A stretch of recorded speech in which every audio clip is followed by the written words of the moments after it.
오늘 봉독한 말씀 가지고 더 나은 삶이라는 제목을 함께 말씀을 나누도록 하겠습니다.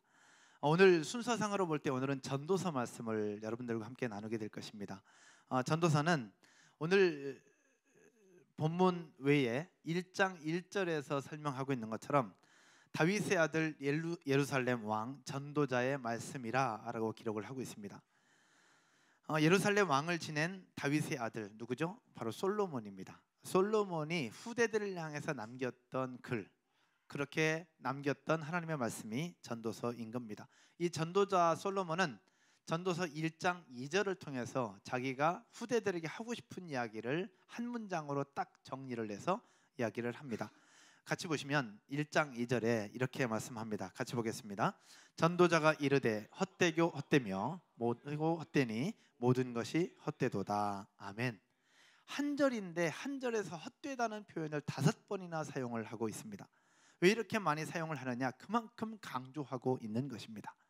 이 헛되다라는 표현을 히브리어 성경으로 봤더니 헤벨이라고 하는 단어를 사용하고 있었습니다. 이 헤벨이라고 하는 단어는 증기, 호흡이라는 뜻을 가지고 있어요. 즉 이렇게 딱 공중으로 펴지면 사라져버리는 것을 이야기하잖아요. 호흡도 마찬가지.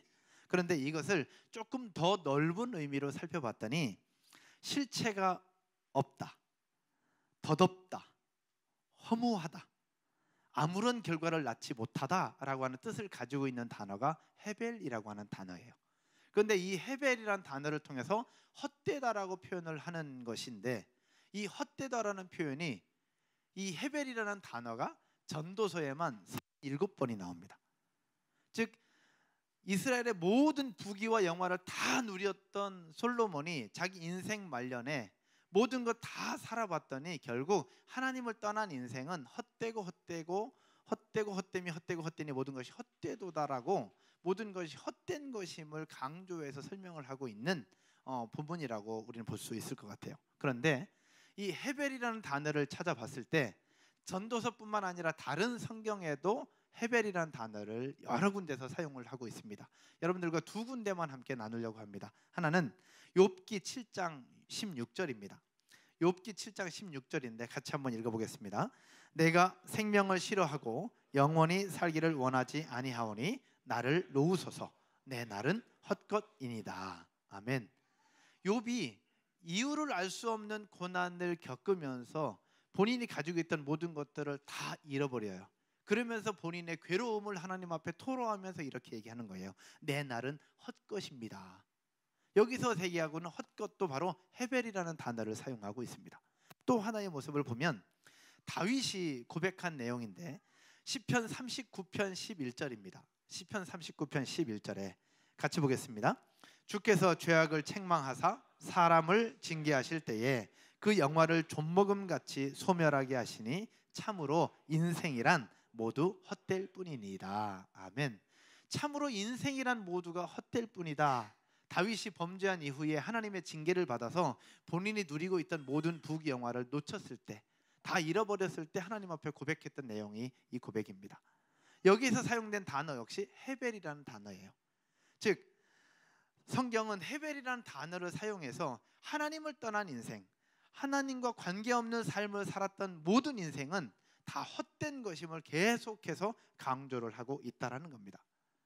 특별히 오늘 읽은 본문은 명칭하기를 전도서의 잠언이다라고 이야기를 합니다. 바로 전도서 7장의 전도서 중에서도 잠언이라고 부를 만큼 그렇게 중요한 본문인 거예요. 그런데 오늘 본문은 계속해서 반복해서 헛되다 헛되다 헛되다 헛되다 얘기하면서 헛된 삶을 이야기를 하고 있는데, 오늘 본문은 헛된 삶을 이야기하는 것을 넘어서 따라서 한번 해볼까요? 더 나은 삶이 있다. 더 나은 삶이 있다. 헛된 삶을 넘어서 더 나은 삶이 있다는 것을 우리에게 가르쳐 주면서 너희는 지금으로부터 지금까지 살아왔던 삶을 돌아보고 이제는 헛된 삶이 아니라 더 나은 삶을 살기 원하시는 하나님의 마음이 오늘 본문 속에 담겨 있다라는 겁니다. 그래서 오늘 본문을 여러분들과 함께 나누면서 우리 인생이 헛된 삶이 아니라 하나님과 동행하고 하나님의 지혜로 살아가는 더 나은 삶을 살게 되는 저와 여러분들 되시기를 주의 이름으로 축원드립니다. 그럼 어떻게 할 때 더 나은 삶을 살 수 있느냐? 첫 번째로 따라서 한번 하겠습니다. 인생의 종착지를 생각하라. 첫 번째는 인생의 종착지를 생각하라는 겁니다. 오늘 본문 2절을 한번 보십시다. 2절에 초상집에 가는 것이 잔치집에 가는 것보다 나으니 모든 사람의 끝이 이와 같이 됨이라. 다 같이 그 다음 볼게요. 산 자는 이것을 그의 마음에 어떻게 둘지어다. 산 자들은 이것을 그의 마음에 두라고 얘기하면서 그 앞에 본문이 뭐냐? 초상집에 가는 것이 잔치집에 가는 것보다 낫다라는 겁니다. 이스라엘의 문화를 볼 때 초상집은 보통 초상은 7일 동안 치릅니다. 7일 동안 고인들을 위해서 애곡하게 되고 그 7일 동안 아무것도 하지 않는데요. 그러니까 7일 동안 그 슬픔만 계속해서 느끼고 있는 거예요. 근데 반대로 잔치집은 우리가 아는 것처럼 결혼식을 했다거나 누가 태어났다거나 좋은 일이 있을 때 잔치를 벌이죠. 그러면 많은 사람들이 볼 때에 여러분 어떻게 합니까? 잔치집에 가는 걸 원하세요? 초상집에 가는 걸 원하십니까?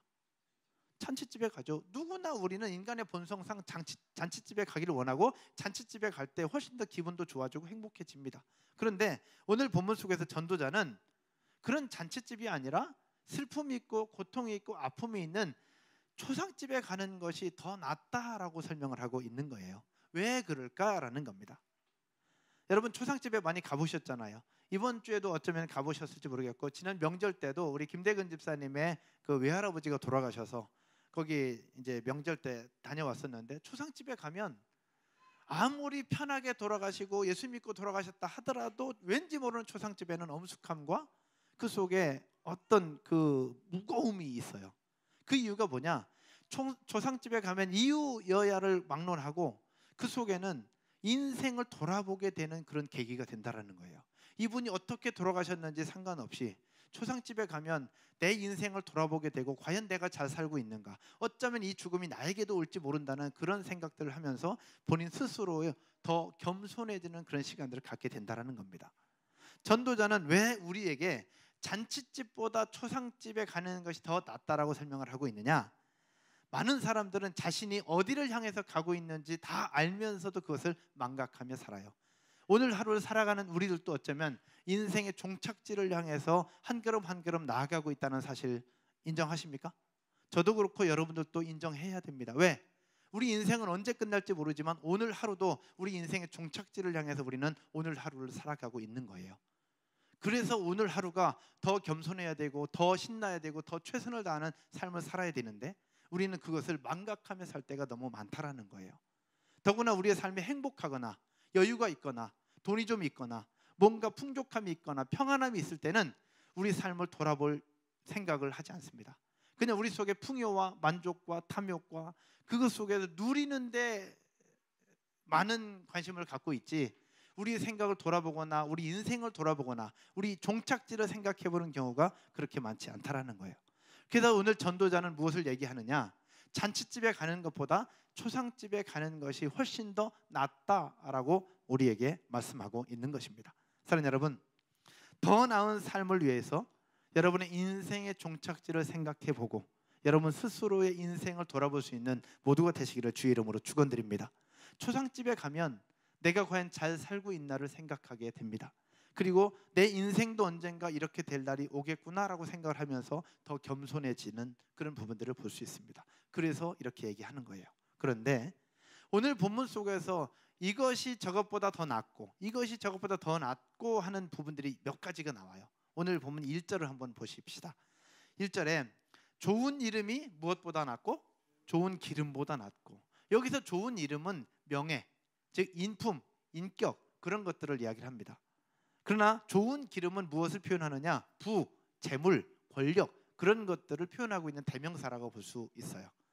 그런데 이 좋은 기름보다 좋은 이름이 낫다. 즉 명예, 인품, 인격. 여러분 인품, 인격은 돈이 많다고 만들어집니까? 그렇지 않습니다.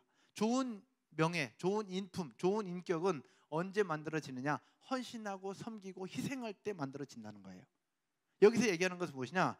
돈, 물질, 뭔가 만족, 내 탐욕을 채우는 것보다 헌신하고 섬기는 것이 훨씬 더 낫다는 것을 전도자는 이야기를 하고 있는 겁니다. 또 그 다음 봐요. 죽는 날에 출생하는 날보다 낫고, 초상집이 잔치집보다 낫고 슬픔이 웃음보다 낫다. 여기서 전도자가 다른 것보다 더 낫다고 하는 여러 가지 부분들의 공통점이 뭐냐? 희생, 죽음, 슬픔, 고통, 아픔, 그런 것들이 더 낫다라고 얘기를 하고 있는 거예요. 이것이 무엇이냐? 인간이라면 누구나 피하고 싶은 것들을 얘기합니다. 인간이라면 누구나 피하고 싶은 것들이 결국 우리가 누리려고 하는 것들보다 더 낫다라고 전도자는 이야기를 하고 있는 겁니다. 왜 이것이 그러느냐? 여러분, 초상집에서 느끼는 그 애통함과 슬픔과 고통이 그 당시에는 아픔이 될 수 있지만 우리 인생을 돌아보고 내가 제대로 살아가고 있는가를 다시 한번 되돌릴 수 있는 원동력이 된다는 사실을 인정할 수 있으십니까?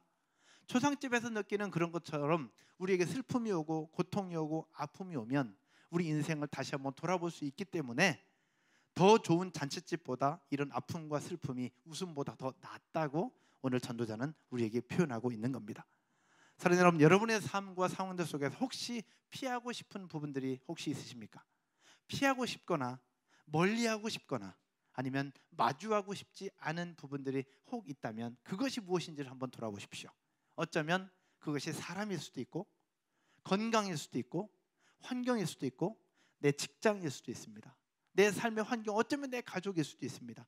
피하고 싶은데 자꾸만 내 옆에서 깔짝깔짝거리면서 우리를 힘들게 하는 것이 있을 수 있습니다. 그런데 그것 때문에 힘들어하지 말고 그 상황 속에서 주시는 하나님의 또 다른 섭리와 축복이 있음을 믿고 그 피하고 싶은 그것들 속에서 하나님의 섭리를 깨닫게 되시기를 주의 이름으로 축원드립니다. 예수님이 지셨던 십자가, 예수님이야말로 피하고 싶었던 거예요.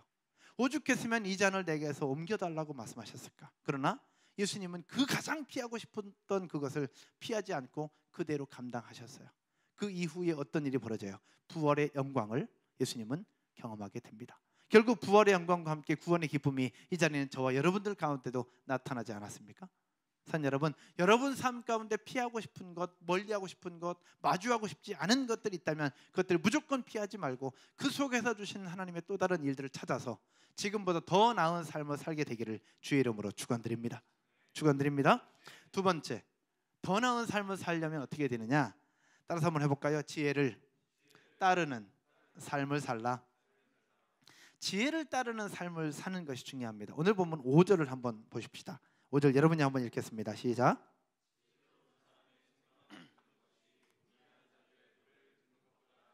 아멘. 지혜로운 사람의 책망을 듣는 것이 우매한 자들의 노래, 그들의 칭찬을 듣는 것보다 훨씬 낫다라는 거예요. 여러분, 이 세상에서 칭찬 듣는 것을 싫어하는 사람이 있을까요? 아무도 없어요. 칭찬은 고래도 춤추게 한다고 그러잖아요. 칭찬은 누구나 다 좋아하는 거예요. 근데 책망은 누구나 다 싫어요. 목사님 저도 싫고 여러분 다 싫어요. 책망을 좋아하는 사람은 없어요. 근데 전도자는 그 칭찬보다 무엇이 더 낫다라고 설명하고 있어요? 책망이 더 낫다라고 이야기를 하고 있는 거예요. 여러분, 지혜자의 책망을 들을 수 있는 사람이 더 나은 삶을 살 수 있다는 사실 믿으시기를 주의 이름으로 축원드립니다. 오늘 보면 7절을 여러분이 한번 읽어보십시다. 7절 읽겠습니다. 시작.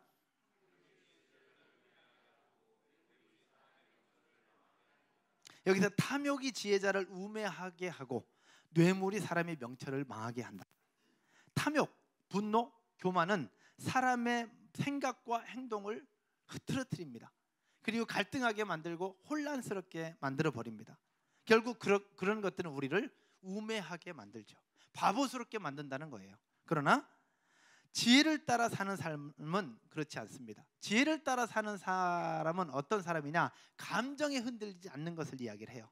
오늘 본문 8절과 9절을 한번 보면 8절에 일의 끝이 시작보다 낫고 참는 마음이 무엇보다 나으니 교만한 마음보다 낫다.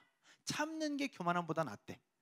9절에 급한 마음으로 무엇을 하지 말고 노를 바라지 말고 우매한 자들의 품에 노는 우매한 자들의 품에 머무름이니라. 자꾸 노하는 것은 결코 좋지 않다는 것을 우리에게 이야기하고 있는 겁니다.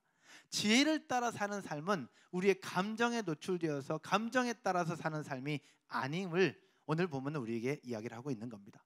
사랑하는 여러분, 더 나은 삶을 위해서 지혜를 따라 사는 삶을 사시기를 주의 이름으로 부탁드립니다. 그런데 지혜를 따라 사는 삶이 더 나은 삶임을 알기 때문에 많은 사람들은 자신을 더 높은 수준으로 끌어올릴 지혜를 찾아서 여러 가지 방법들을 찾아 헤맵니다. 그 증거가 바로 무엇이냐? 리더십, 성공학, 건강, 인간관계, 그런 부분들을 해준다고 하는 강의가 열리면 사람들이 얼마나 많이 열리는지 몰라요. 요즘에 인문학 강의 열리기만 하면 거기 사람이 꽉꽉꽉꽉 찬다고 하잖아요. 인문학의 중요성도는 알겠어요. 그러나 인문학, 리더십, 성공, 건강 그런 부분들 강의가 열릴 때마다 사람이 꽉꽉 채워지는 거예요. 그런 강의를 들으면 우리 질적 수준이 높아지는 건 사실이에요. 좀 더 생각이 열리는 것도 사실이에요. 그러나 더 중요한 것은 무엇이냐? 그렇게 해서 내 수준이 높아진다고 하지만 결국 그 수준 또한 죽음이 오면 끝난다는 것을 우리는 기억해야 된다는 겁니다. 아무리 내가 높은 수준을 갖는다 하더라도 죽음이 오면 끝나는 거예요. 결국 우리가 살아가는 삶의 원천이 되는 것은 무엇이냐? 이 세상에서 주는 지혜가 아니라 하나님으로부터 나오는 지혜를 따라 사는 삶이 더 나은 삶임을 기억하시기를 주 이름으로 축원드립니다. 잠언 9장 10절에 이렇게 말씀합니다. 여호와를 경외하는 것이 무엇의 근본이요? 지혜의 근본이요. 거룩하신 자를 아는 것이 무엇이다? 명철이니라. 진정한 지혜는 하나님께로부터 시작됩니다. 할렐루야.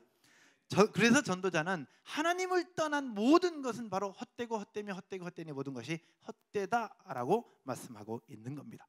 여러분, 하나님께서 주시는 지혜를 따라 지금보다 더 나은 삶을 살게 되시기를 주의 이름으로 축원드립니다. 말씀의 결론을 맺으면서요, 오늘은 짧게 맞추고 있어요. 전도자가 얘기하고 있는 헛된 삶이 아닌 더 나은 삶, 그것은 바로 인생의 종착지가 있다는 사실들을 기억하며 현재 나에게 주어진 삶에 최선을 다하는 거예요. 그런데 내 힘으로 최선이 아니라 하나님께서 우리에게 주신 지혜를 따라 최선을 다하는 삶이 더 나은 삶이라는 사실 기억하실 줄로 믿습니다. 마지막에 제 얘기를 하고 마칠까 합니다. 하나님의 지혜를 따라 산다는 것, 하나님이 주신 말씀을 따라 산다는 것, 때로는 오늘 본문 뒷부분에 보면 하나님은 모든 일들을 이루실 수 있는 능력자이시기도 하고 지혜자이시기도 하시기 때문에 우리 인생을 굽게도 하시고 곧게도 하신다고 말씀을 하고 있어요.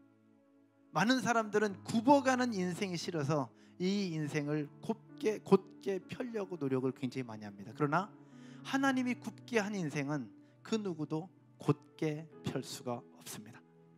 굽은 인생은 그냥 굽은 대로 살아가며 그 속에서 하나님의 뜻을 발견하는 것입니다.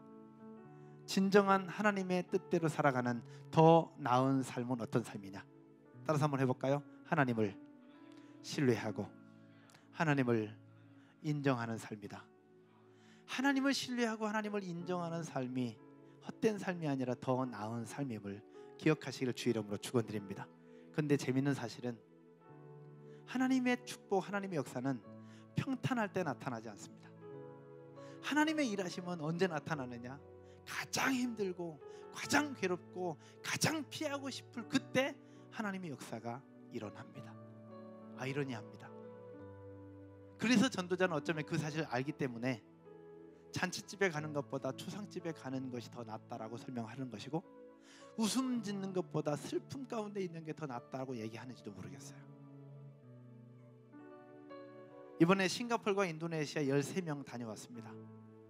저는 긴장 되게 많이 했습니다. 왜냐하면 지카 바이러스가 있다고 해서, 또 우리 이번에 가는 우리 성도들 중에는 가임 여성들이 굉장히 많기 때문에 담임 목사로서 저는 그 부분에 부담도 있었습니다.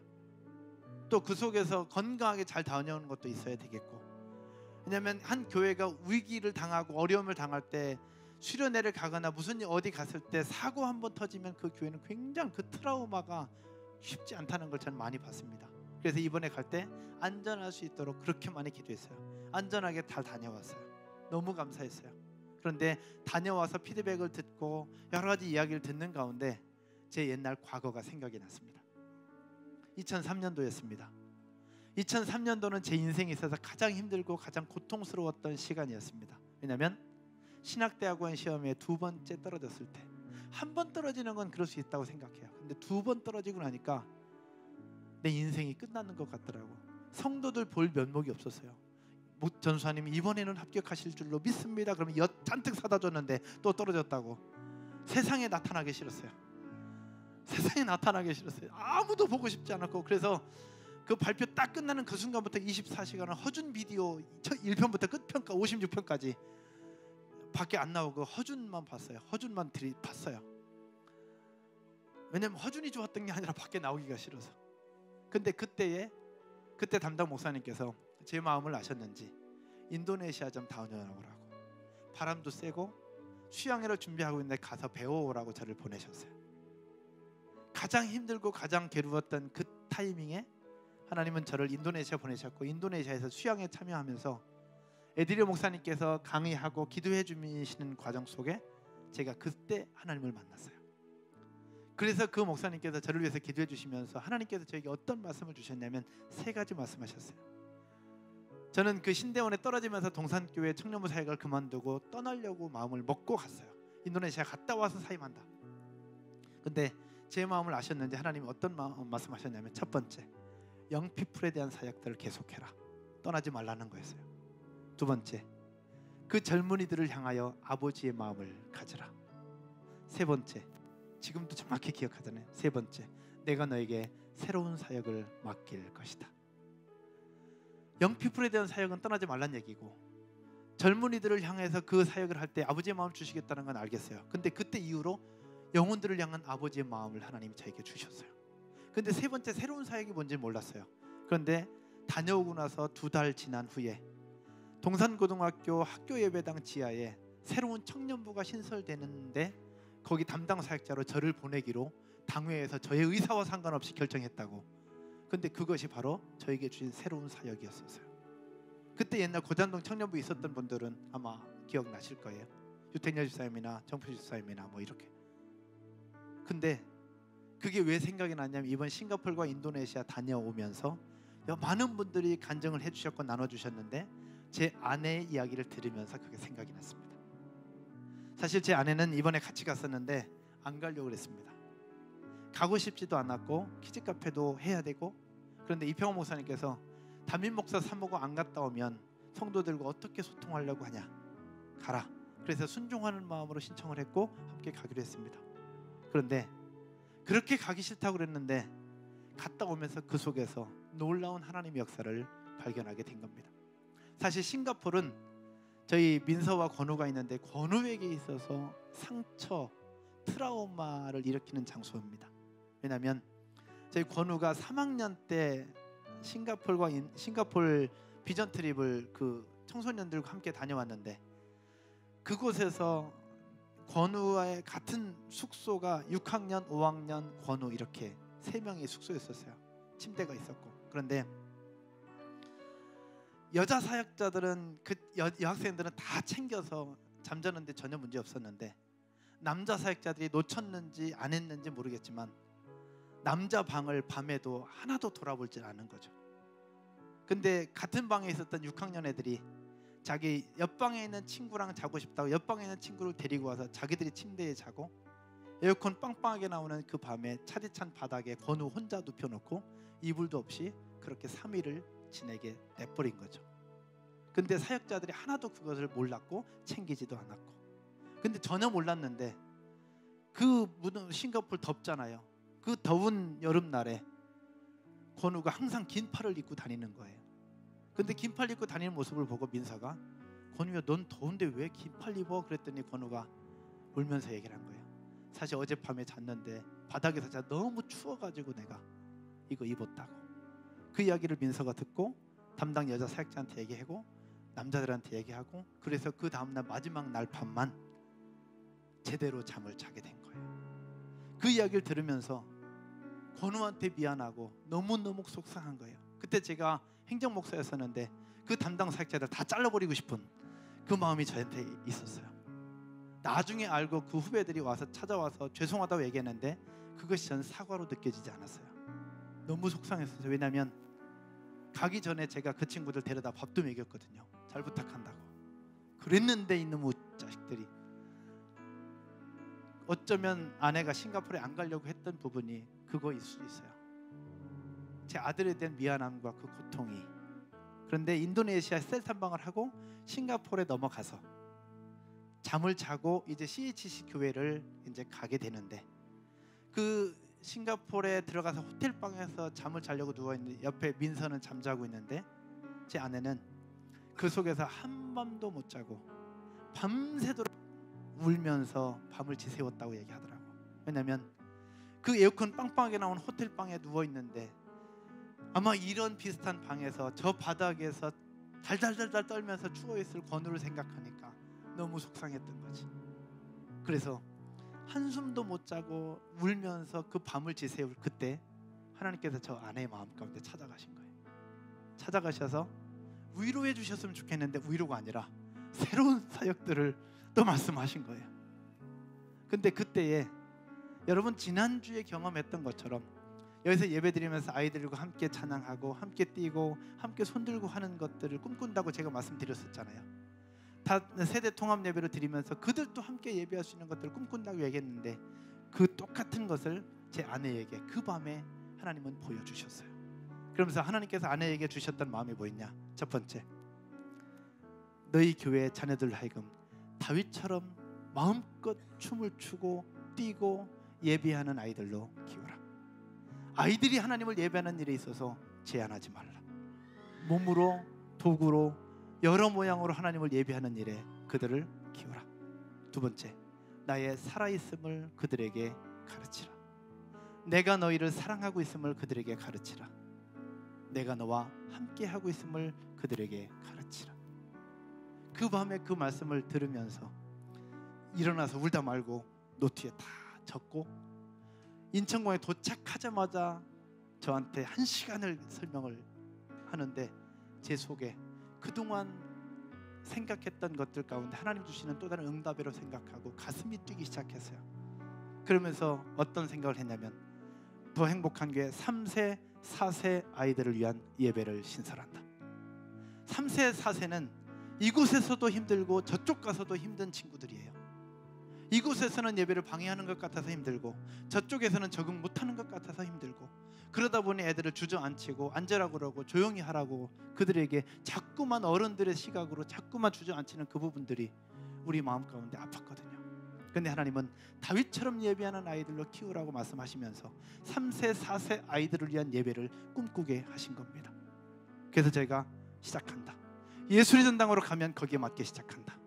만약에 그것이 거절돼서 하나님 또 다른 길로 인도하신다면 거기에 맞게 시작한다. 3세, 4세 예배는 주일학교 교사는 없다. 엄마, 아빠가 하나님의 말씀을 가르치고 함께 예배한다. 다윗처럼 마음껏 뛰면서 예배한다. 애들 부르는 애들 찬양이 아니라 어른들도 함께 할 수 있는 기름 부음 있는 찬양을 어릴 적부터 가르친다. 하나님의 말씀은 일주일 동안 묵상하면서 하나님 말씀을 한국어로, 영어로, 중국어로, 이중언어로 가르친다. 그 아이들과 함께 예배하고 일주일 동안 묵상했던 찬양을 함께 찬양하면서 함께 예배하고 함께 기도하면서 그런 아이들로 키워 결국 글로벌 시대의 글로벌 리더로 먼 훗날 싱가포르에 있는 그 사람들이 대한민국에 오고 더 행복한 교회에 와서 탐방할 수 있는 그날을 꿈꾸면서 3세, 4세 예배를 세팅한다. 이런 생각들을 하면서 이번 일주일을 보냈어요. 근데 놀라운 사실은 뭔지 아세요? 밤에 그렇게 한숨 못 자고 펑펑 울면서 그것을 메모하고 그 다음날 아침에 CHC 교회를 탐방했는데 CHC 교회에서 그런 예배의 모습을 보게 하신 거죠. 아내만 본 것이 아니라 함께 갔던 모두가 다 봤어요. 이따가 보고할 거예요. 그러면서 저희 더 행복한 교회가 하나님께 주신 또 다른 일들, 또 다른 사역들을 한 걸음 한 걸음 나아갈 때 중요한 것은 따라서 한번 해볼까요? 가장 평탄할 때, 가장 좋을 때, 가장 행복할 때 주시는 것이 아니다. 우리 인생의 굽은 것처럼 보여지지만 그 상황 속에서 우리 인생의 슬픔의 연속인 것처럼 보이지만 그 속에서 우리 인생이 잔치집이 아니라 초상집처럼 보여지지만 그 속에서 하나님은 하나님의 계획과 하나님의 일하심을 보여주고 우리에게 말씀하신다는 거예요. 우리가 할 일은 그럼에도 불구하고 그 하나님을 신뢰하는 것, 그럼에도 불구하고 그 하나님을 인정하는 것, 이것이 바로 더 나은 삶이 되는 것입니다. 사랑하는 여러분, 인생의 종착지를 생각해보고 더 나아가서 하나님이 주신 지혜를 따라 살아가며 모든 순간 모든 상황들 속에 내 생각과 다를지라도 내가 계획한 것과 다르게 진행될지라도 그 하나님을 인정하고 그 하나님을 신뢰하면서 하나님이 주신 지혜로 살아갈 때에 지금보다 더 나은 삶을 사는 저와 여러분들 되실 줄로 믿습니다.